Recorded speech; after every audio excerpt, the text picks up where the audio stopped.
हम स्टार्ट करते हैं हमारा चैप्टर। ठीक है, हम लोगों ने पेज नंबर 16 तक पढ़ लिया था, जिसमें हमने पढ़ा था कि मराठा युद्ध थे। और मराठा युद्ध में जो मराठा युद्ध हुआ था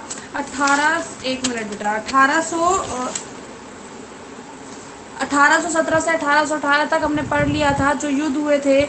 और 1875 से 1818 तक जो मराठाओं का युद्ध हुआ था ब्रिटिशों के साथ में, तो उसमें ये हुआ था कि धीरे धीरे मराठा हार गए थे और ब्रिटिश जीतते जा रहे थे। और ब्रिटिशों की जीतने की वजह से ब्रिटिशों ने ये बात रखी थी कि जो पेशवा का पद था, मतलब कि जो मराठा अध्यक्ष हुआ करता था, उनके पद को समाप्त कर दिया गया। और पद को समाप्त करने के बाद में ये हुआ कि एक तरीके से मराठा की जितनी भी शक्तियां थी वो खत्म होती जा रही थी। ठीक है, और शक्तियों के खत्म होने के बाद में ब्रिटिशों का शासन था वो फैलता जा रहा था। ठीक है, अब हम देखेंगे सन 1805 से 1856 के बीच क्या क्या हुआ।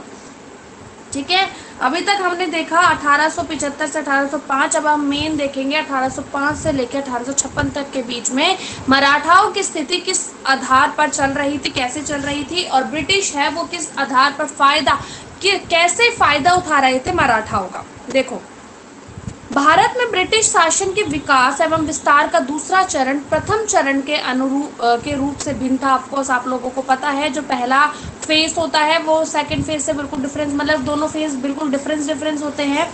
ठीक है, जो पहले में हुआ वो दूसरे में नहीं होगा, और जो पहले में कमी रह गई, ठीक है, या फिर जो चीज कमी थी उसका अंग्रेज फायदा ज्यादा उठा रहे थे, या फिर जो और मराठा थे वो उनको अपना बेहतर करने की कोशिश कर रहे थे। देखिए, पुराने राज्यों का महत्व समाप्त हो चुका था।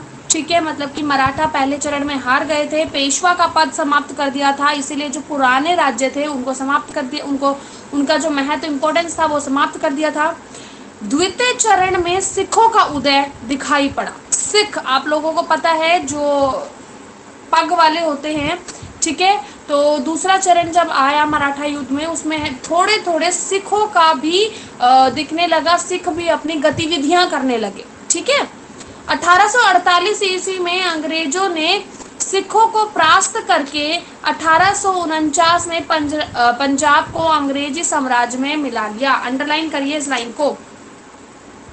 1848 ईस्वी में अंग्रेजों ने सिखों को परास्त करके 1849 में पंजाब को अंग्रेजी साम्राज्य में मिला लिया। मतलब सीधी सीधी बात है कि क्या हुआ कि 1848 ईस्वी में सिखों का और अंग्रेजों का युद्ध हुआ। ठीक है, जिसमें सिखों की हार हुई। तो क्वेश्चन यही पुट होता है, अंग्रेजों और सिखों की युद्ध कब हुआ? 1848 में। हार किसकी हुई? सिखों की हुई। हार का कारण क्या रहा, मतलब रिजल्ट क्या, परिणाम क्या निकला? हार का परिणाम यह निकला कि जो अंग्रेज थे उन्होंने 1849 में पंजाब को भी अंग्रेजी प्रांत में, मतलब अंग्रेजों ने अपने नियंत्रण में कर लिया था। सेकंड देखिए, अंग्रेजों की निगाहें भारत से बाहर के क्षेत्र पर भी थी, जैसे अफगानिस्तान, नेपाल और बर्मा। मतलब कि जो अंग्रेज थे वो सिर्फ भारत पर कब्जा करने नहीं आए थे, वो भारत के आसपास के जितने भी देश थे उन पर भी अपनी कब्जा करने आए थे, वो उनको भी अपने अंडर लेना चाह रहे थे, जैसे कि अफगानिस्तान हो गया, नेपाल हो गया और बर्मा हो गया। नेक्स्ट देखिए, अंग्रेजों ने अधिकाधिक क्षेत्र पर अधिकार करने के लिए विभिन्न बहाने खोजे। आप लोग शुरू से पढ़ते आ रहे हो कि अंग्रेज क्या करते हैं, बहाने खोजते हैं और फायदा उठाते हैं। ठीक है, या तो वो फूट डालो राज करो की नीति करते हैं, और या फिर वो फायदा इस चीज का उठाते हैं कि जो चीज वीक होती है उस चीज को अपने अंडर करना चाहते हैं। ठीक है, तो यही किया अंग्रेजों ने कि जो भारत की वीक पॉइंट्स थे धीरे धीरे करके उनको अपने अंडर करता चला गया। ठीक है, और बहुत सारे प्लानिंग करनी शुरू कर दी कि भारत को किस तरीके से अपने अंडर करना है, जिसमें सर्वाधिक उल्लेखनीय था लॉर्ड डलहौजी का व्यापकगत एवं हड़प का सिद्धांत। मतलब कि जो मेन, जो आप लगा सकते हो कि बहुत ज़्यादा इम्पोर्टेंट मानी जाती है कि किसने ऐसी नीति रची जो कि अंग्रेज़ों के शासन में बहुत ज़्यादा महत्वपूर्ण भूमिका निभाते हैं, वो आएंगे लॉर्ड डलहौजी। अब देखिए बेटा, अब हम देखेंगे सिख युद्ध। कि सिखों का युद्ध कैसे हुआ, सिखों के साथ अंग्रेजों ने किस आधार पर युद्ध किया और जिसमें सिख हार गए थे, आप लोगों ने अभी देखा, और पंजाब को अपने अंडर ले लिया था सिखों ने 1849 में, 1859 में। तो वो हम देखेंगे कि सिखों के साथ अभी तक हमने पढ़ लिया है क्या क्या, मराठाओं के युद्ध के साथ कैसे युद्ध हुआ, ठीक है। दक्षिण में मतलब कि जो मैसूर, हैदराबाद और ये जो थे उनमें कैसे उन्होंने अंग्रेजों ने अपना पैर जमाया। उसके बाद हम मराठाओं का देख चुके हैं। अब हम देखेंगे सिख, जो कि पंजाब को अपना पूरा एरिया अंग्रेजों ने अपने अंडर ले लिया था। देखिए, बंदा बहादुर के समय पंजाब 12 छोटे छोटे सिख राज्यों में बटा हुआ था, ठीक है,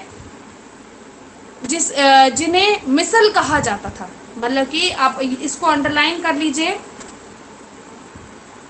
क्वेश्चन यहाँ बना, मिसल किसे कहा जाता है, आंसर आएगा 12 छोटे छोटे सिख राज्यों में पंजाब बटा हुआ था जिसे मिसल कहा जाता है, ठीक है। बन गया एक आपका क्वेश्चन। नेक्स्ट देखिए, 1802 ईस्वी में रणजीत सिंह ने स्वयं को अमृतसर का प्रमुख बना लिया।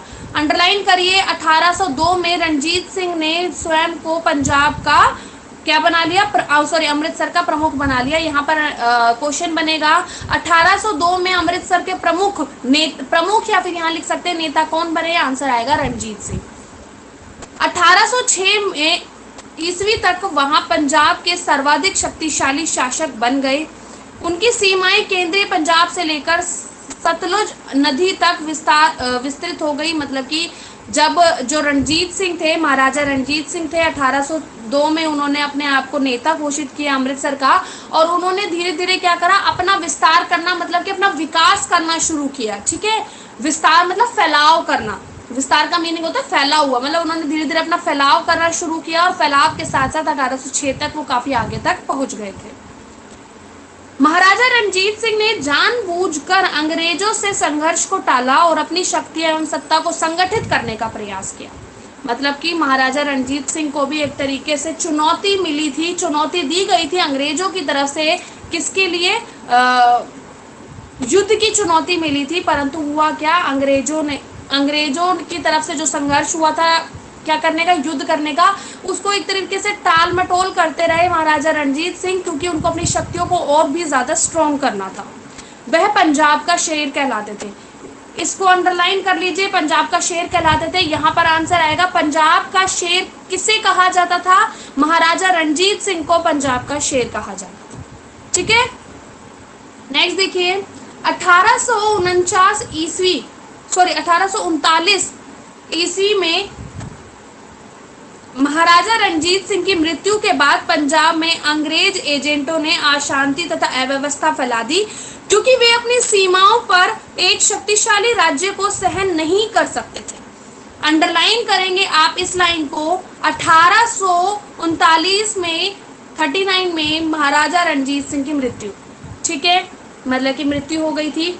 उसके बाद में क्या हुआ, अब जो मेन नेता था पंजाब में, बहुत अच्छे माने जाते थे, ठीक है, और बहुत बहादुर माने जाते थे महाराजा रणजीत सिंह, अब उनकी डेथ हो गई, ठीक है। फायदा कौन उठाएगा इस चीज का, फायदा किसने उठाया, अभी तक बेटा हम यही चीज पढ़ते आ रहे हैं कि फायदा उठा रहे हैं कौन, अंग्रेज फायदा उठा रहे हैं, हर चीज का फायदा उठाते जा रहे हैं, हमने यही चीजें पढ़ी है, ठीक है। तो अब अंग्रेजों ने दोबारा से फायदा उठाया पंजाब का, कैसे, उनको पता था कि जो महाराजा रणजीत सिंह है उनकी मृत्यु हो चुकी है, तो ऑफ कोर्स अब किसी ना किसी तरीके से पंजाब को अपने अंडर लेना है, ठीक है। अब पंजाब को अंडर लेने के लिए वो क्या करेंगे, वो अशांति फैलाएंगे। अशांति का मीनिंग है कि वहां पर लड़ाई झगड़े करवाना, ठीक है, वहां की व्यवस्था खराब कराना, करों को बहुत ज्यादा, व्यापार अगर वहां पर अंग्रेज अगर व्यापार कर रहे हैं तो उनको जो उनकी कीमतें हैं वो दुगनी करते जाते हैं, ठीक है, ये सारी चीजें हो रही है। उसके बाद में वहां पर लड़ाई झगड़े होना, एक दूसरे में फूट डलवाने की कोशिश करना, जिसकी वजह से पंजाब एक तरीके से उलट पुलट हो गया था। इस अव्यवस्था के दौरान एक के बाद एक रणजीत सिंह के तीनों पुत्रों की हत्या हो गई। अंडरलाइन करिए, रणजीत सिंह के 3 पुत्र, यहां तक क्वेश्चन यहाँ ये भी बनता है, रणजीत सिंह के कितने पुत्र थे, आंसर आएगा 3 पुत्र थे। अतः सबसे छोटे पुत्र दिलीप सिंह को गद्दी पर बैठाया गया, ठीक है, मतलब कि उनके 4 पुत्र थे, ठीक है, जिसमें से 3 की मृत्यु हो गई थी। सबसे छोटे जो पुत्र थे दिलीप सिंह, उनको गद्दी पर बैठाया गया। चूंकि वह अल्प वयस्क थे, अल्प वयस्क मतलब, वयस्क का मतलब हमने पढ़ा था अडल्ट, जो हम पढ़ रहे थे ना 18 वर्ष के, लेकिन जो दिलीप सिंह थे वो अल्प वयस्क मतलब कि 18 वर्ष से कम के थे। इसीलिए उनकी माता रानी जिंदान उनकी संरक्षिका बनी। अंडरलाइन करिए, माता जिंदान। ठीक है, क्वेश्चन यहाँ पे बनता है रंजीत सिंह की, महाराजा रंजीत सिंह की पत्नी का क्या नाम था? आंसर आएगा माता रानी, उनकी सॉरी रंजीत सिंह की पत्नी का क्या नाम था? आंसर आएगा रानी जिंदान। ठीक है, या फिर क्वेश्चन यहाँ ये बनता है कि जो महाराजा दिलीप सिंह थे उनकी माता का क्या नाम है? आंसर आएगा रानी जिंदान। ठीक है, उनकी संरक्षक बनी। बात यहाँ ये आ रही है बेटा, जब हम ये चीज देख रहे हैं कि जो वहां की राजा थे, जो दिलीप सिंह को राजा बनाया गया था, वो अल्पसंख्यक बोल रहा सॉरी अल्प वयस्क थे, मतलब कि वो अडल्ट नहीं हुए थे। ठीक है, मतलब कि वयस्क नहीं हुए थे, उनकी एज इस आधार पर नहीं हुई थी कि वो अपना कोई सही निर्णय ले सके या युद्ध के लिए जा सके। वो इतने ज्यादा सही नहीं, इतने ज्यादा बड़े नहीं हुए थे, वो छोटी उम्र के थे। इसीलिए जो उनकी माता थी जिंदान, उन्होंने क्या कहा? संरक्षक बनी, वो संरक्षिका सॉरी, मतलब कि उनकी बॉडीगार्ड के रूप में उन्होंने काम किया। ठीक है, संरक्षक का मतलब होता है ना सुरक्षा वाला, तो संरक्षिका का मतलब यहाँ पे हो गया उनकी माता के लिए यूज किया है। पंजाब के भ्रष्ट सेनापति ने राजकुमार के विरुद्ध षड्यंत्र रचना शुरू किया। हमने बेटा वहां पर पढ़ा था जो सिराजुद्दौला थे। ठीक है, सिराजुद्दौला ने क्या किया था? सिराजुद्दौला के साथ में उनके सेनापति ने विश्वासघात किया और षड्यंत्र रचा। विश्वासघात कैसे किया? वो अंग्रेजों से मिल गए थे। सेम यहाँ पर भी क्या हुआ कि जो राजा दिलीप सिंह थे, ठीक है, महाराजा रंजीत सिंह के चौथे बेटे जो थे वो छोटे थे, तो उनके अगेंस्ट पहले उनको अपने फेवर में लेना। ठीक है, सेनापति का क्या कर, सेनापति ने क्या किया? उनको अपने फेवर में लिया। ठीक है, उनकी बातें मतलब कि उनको अच्छी अच्छी बातें बताई, और फिर दिलीप सिंह ने सोचा कि ये सेनापति तो बिल्कुल मेरे फेवर में ही बात करेंगे, मेरी रक्षा करेंगे। लेकिन हुआ क्या? बिल्कुल अपोजिट। उसके जो सेनापति थे उन्होंने हाथ मिला लिया था अंग्रेजों से, और उनके अगेंस्ट षड्यंत्र रचना, मतलब उनके अगेंस्ट प्लानिंग करनी शुरू कर दी मरवाने के लिए।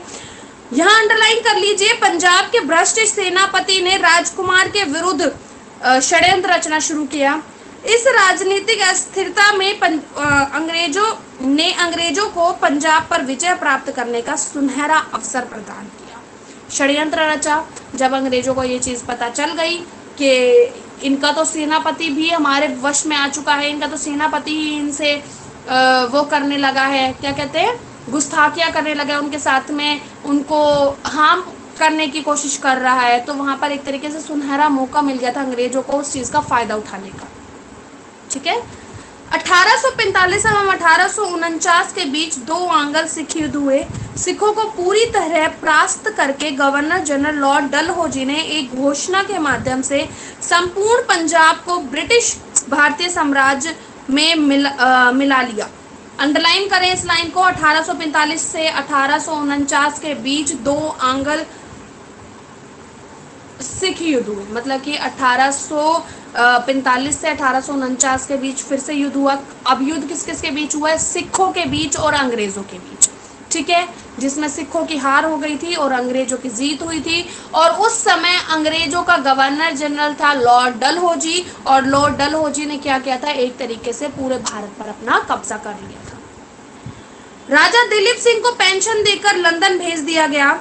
ठीक है, यहाँ दिलीप सिंह आ रहे हैं, कौन? यहाँ दिलीप सिंह आ रहे हैं राजा रंजीत सिंह के बेटे। क्या हुआ था? जब सिखों ने अपना आत्मसमर्पण कर दिया, मतलब कि उन्होंने अंग्रेजों के आगे समर्पण कर दिया कि अब हम तुमसे लड़ नहीं सकते, हम युद्ध नहीं कर सकते, तो उन्होंने आत्मसमर्पण कर दिया। और समर्पण करने के बाद में क्या हुआ कि दिलीप सिंह बहुत छोटी उम्र के थे, उन्होंने युद्ध इतना नहीं लड़ा था, तो उनको पढ़ने के लिए भेज दिया गया बाहर। ठीक है, पेंशन देकर, मतलब उनको इतना रुपए दिया गया कि वो अपनी लाइफ अच्छे से सेटल कर सकते हैं, उनको लंदन भेज दिया गया। इसी दौरान अंग्रेजों ने रानी विक्टोरिया के लिए भेंट स्वरूप कोहिनूर हीरा भी प्राप्त किया। ठीक है, हमने पढ़ा था, हमने स्टार्टिंग में पढ़ा था कि इंग्लैंड की महारानी कौन थी? इंग्लैंड की महारानी थी रानी विक्टोरिया। ठीक है। तो रानी विक्टोरिया के जितने भी सदस्य लोग थे, मतलब कि उनके समर्थक, मतलब कि ब्रिटिश सरकार के जितने भी सदस्य थे वो भारत में कब्जा कर रहे थे, धीरे धीरे धीरे धीरे वो आगे बढ़ते जा रहे थे। और जब उन्होंने पंजाब पर अपना कब्जा कर लिया, पंजाब को अपने नियंत्रण में कर लिया, तो एक तरीके से भारत का देखो दक्षिण में भी कर लिया, मिड में भी उन्होंने कर लिया, ठीक है। तो उन्होंने धीरे धीरे क्या करना शुरू किया, उन्होंने मोस्ट ऑफ द जो कंट्री थी इंडिया पर उन्होंने कब्जा कर लिया था। और उसी दौरान उन्होंने क्या किया, एक कोहिनूर हीरा उनको मिला, बेशकीमती हीरा जो माना जाता है, और उस हीरे को रानी विक्टोरिया को उन्होंने एज अ गिफ्ट दिया, ठीक है। नेक्स्ट देखिए, विभिन्न बहानों के आधार पर कब्जा, मतलब कि फिर अंग्रेजों के द्वारा कब्जा कर लेना, जो बोलते हैं उसको अंग्रेजों का फिर बहाने शुरू हो गए और कब्जा करना शुरू कर दिया। वो बहाने देखिए, सीधे सीधे युक्त के अतिरिक्त अंग्रेजों ने विभिन्न बहानों तथा सिद्धांतों के आधार पर अनेक क्षेत्रों पर कब्जा किया, मतलब कि कुछ क्षेत्रों पर कब्जा किया, कुछ क्षेत्रों पर नियंत्रण किया, किस आधार पर, युद्ध के आधार पर, मतलब कि युद्ध में जीते और फिर उन्होंने कब्जा किया। लेकिन कुछ उन्होंने ऐसे किया कि बोलते बहाना बनाकर या उनको बहला फुसलाकर, ठीक है, या फिर उनको अपने अंडर या फिर उनको थोड़ा बहुत लालच दिया, इन सब चीजों के थ्रू उन्होंने कई राज्य पर विजय प्राप्त कर ली थी। देखो, अंग्रेजों ने किसी अपरिचित भारतीय क्षेत्र पर सीधे आक्रमण न करके पहले अपना प्रभाव बढ़ाने के लिए विभिन्न राजनीतिक, आर्थिक एवं कूटनीतिक तरीके अपनाए। मतलब बेटा पहला सबसे अच्छा तरीका कि अगर किसी को अपनी बात मनवानी है तो उसको आराम से समझाओ, दूसरी बार लालच दो, तीसरी बार उसको और अच्छे से समझाओ, अगर फिर वो ना माने तो उसके साथ युद्ध किया जाता था, ठीक है। मतलब पहले सीधी सीधी बात है, पहले अगर किसी को मनवाया जाता था, पहले अगर किसी को अपने बातों में फंसाया जाता तो उनको बातों के जरिए उनको लालच दे देकर अपने अंडर करवा लिया जाता था। जब वो नहीं मानते थे तब जाकर उनसे युद्ध किया जाता था, ठीक है। अब देखिए, अब देखते हैं विभिन्न बहानों के आधार पर। पहला बहाना देखिए बेटा, आप लोगों ने ये जो चार्ट है अपनी बुक में आप लोग देख रहे होंगे, मैं इसको समझाने वाली हूँ, सो प्लीज आप अपनी बुक में इस वाले चार्ट को देख लीजिए। पहला है उत्तराधिकारी के युद्ध का लाभ उठाकर, मतलब कि सबसे पहले उन्होंने उत्तराधिकारी का लाभ उठाया। अब देखिए बेटा, यहाँ पे फर्स्ट पॉइंट उत्तराधिकारी का लाभ दिया हुआ है, मैं ये पढ़ने वाली हूँ तो आप इस पर ध्यान दें। 1826 में जाट नेता के चचेरे भाई एवं अल्पवयस्क पुत्र के बीच उत्तराधिकारी का युद्ध प्रारंभ होते ही अंग्रेज भरतपुर की जाट रियासत पर कब्जा कर लिया। मतलब अब आई बात उत्तराधिकारी का, मतलब भरतपुर जो राजस्थान का एरिया है वहां पर क्या हो रहा था, वहां के उत्तराधिकारी मतलब कि बेटा बच्चों के, मतलब कि ऐसा होता है ना जैसे कि दो भाई हो गए, ठीक है, अब दोनों भाइयों के बीच बेटे हो गए एक एक, तो उन बेटों में से किस बच्चे को बनाया जाएगा उत्तराधिकारी, मतलब उस राज्य का जितना भी कार्यकाल है वो किसको सौंपा दिया जाएगा, ठीक है। तो वहां हुई उत्तराधिकारी का, ठीक है। तो वहां पर युद्ध हो रहा था कि किसको उत्तराधिकारी बनाया जाए, किसको उत्तराधिकारी बनाया जाए। है एक चाचा का बेटा, एक ताऊ का बेटा, बनेंगे तो इन दोनों में से कोई, लेकिन उनके आपस में ही युद्ध हो रहा था कि मैं बनूं, और उसका फायदा उठाया किसने, अंग्रेजों ने, ठीक है। और अंग्रेजों ने फायदा उठाकर उस रियासत पर, मतलब किस पर, भरतपुर पर भी कब्जा कर लिया। तो यहाँ पे अंडरलाइन कर लीजिएगा 1826 ईस्वी, ठीक है। तो अब आएगा 1826 ईस्वी में कहां पर कब्जा किया गया, भरतपुर में कब्जा किया गया। सेकंड है आपका पॉइंट यहाँ पर मित्रता की संधि के आधार पर, मतलब कि अब मित्रता की संधि मतलब कि दोस्ती के आधार पर भी करने लगे। पहले दोस्त बने, फिर उनसे कुछ लालच वगैरह काम वगैरह करवाया होगा, फिर वो बन गए। देखिए 1809 ईस्वी में हुई एक संधि के दौरान अंग्रेजों ने स्वीकार किया कि वे अपनी सेना सिंध से होकर नहीं भेजेंगे। लॉर्ड एलेनबेरो ने इस संधि का हवाला देकर सिंध पर अधिकार कर लिया, क्योंकि उसे अफगानिस्तान के रास्ते रूसियों को भारत पर आक्रमण की आशंका थी। सिंध के शासक अंग्रेजों ने इस बदनीयती से भौचक्के रह गए, जबकि अंग्रेज अपनी सीमा के विस्तार के लिए किसी भी तरीके से को गलत नहीं मानते थे। अब आई बात की मित्रता मतलब कि सिंध प्रदेश, ठीक है, सिंध प्रदेश की बात कर रहे हैं हम, जो इस टाइम पे तो पाकिस्तान में है, मतलब हम वहाँ पे ये बात कर रहे हैं कि सिंध प्रदेश के जो राजा थे, ठीक है, जो वहाँ के नवाब थे, उनसे ये बात हुई कि हमारी जो भी सेना जाएगी, मतलब कि हमारी सेना अगर आगे की तरफ बढ़ती है, चाहे वो किसी युद्ध को लेकर बढ़ती है, चाहे वो कैसे ही बढ़ती है, तो वो सिंध प्रदेश में एंट्री नहीं करेगी। ठीक है, हमने अंग्रेजों ने मित्रता कर ली किससे, सिंध के राजा से, कि भाई हमारे जो सेना है वो तुम्हारे एरिया को क्रॉस करके नहीं जाएगी, तुम्हारे एरिया में किसी भी तरीके से कोई प्रॉब्लम क्रिएट नहीं होगी। हुआ क्या, बिल्कुल उल्टा, मित्रता कर ली। सोच ही नहीं पाए सिंध प्रदेश के नवाब की अंग्रेज ऐसा भी कर सकते हैं। ठीक है, बिल्कुल उनके अगेंस्ट चले गए, अंग्रेजों ने एंट्री भी करी, रूसियों को रोकना भी चाहा, वहां पर अफरा तफरी भी मचाई, बहुत ज्यादा वहां पे सैनिक आक्रमण भी हुए, और जिसकी वजह से मित्रता का गलत फायदा उठा के उन्होंने सिंध पर भी अपना क्या कर लिया, कब्जा कर लिया। ठीक है, तो ये हुई मित्रता, कि पहले उन्होंने मित्रता करी थी, ठीक है, और उसके बाद उसका गलत फायदा उठाया, क्योंकि अंग्रेजों का ये मानना था कि अगर उनको अपने पैर फैलाने हैं तो वो एक तरीके से क्या होगा कि उनके लिए कोई भी काम गलत नहीं है, वो किसी भी हद तक जा सकते हैं।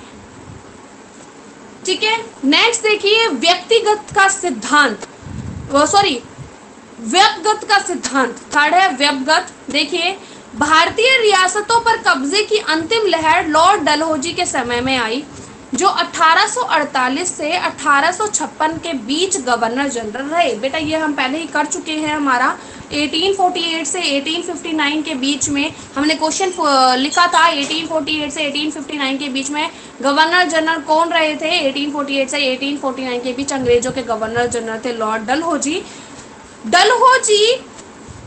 1848 से 1856 सॉरी, ठीक है।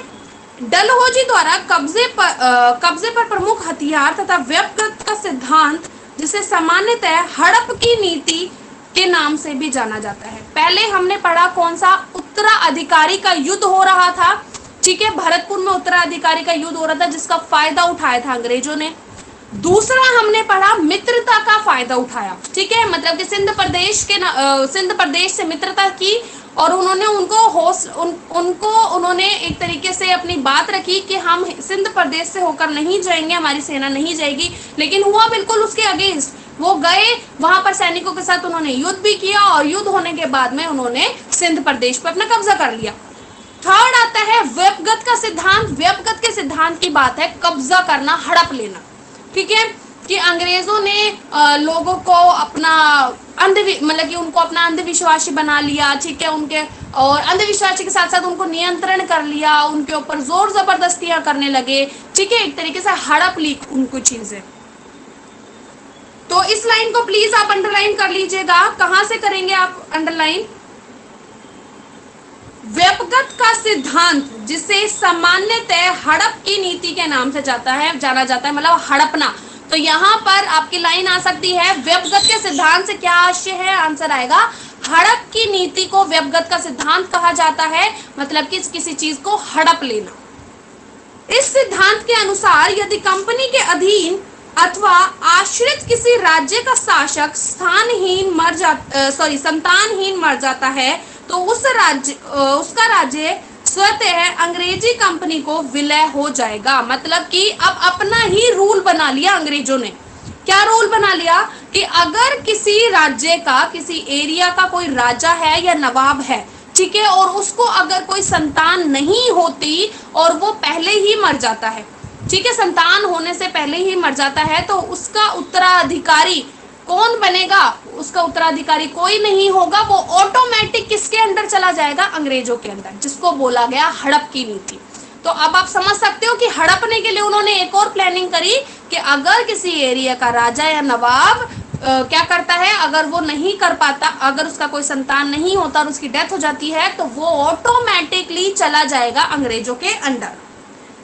डलहौजी के इस सिद्धांत का पहला शिकार था सतारा, ठीक है। अब इसको अंडरलाइन करते जाइएगा, मतलब कि डलहौजी ने जो ये नीति चलाई थी, हड़प की नीति, जिसको हमने बोला है व्यपगत सिद्धांत, तो उसमें सबसे पहला एरिया कौन सा था जिस पर उसने हड़प किया? मतलब कि ऐसा कौन सा राज्य था जिसमें कि राजा की डेथ हो गई थी और उसका कोई संतान नहीं था? आंसर है सतारा।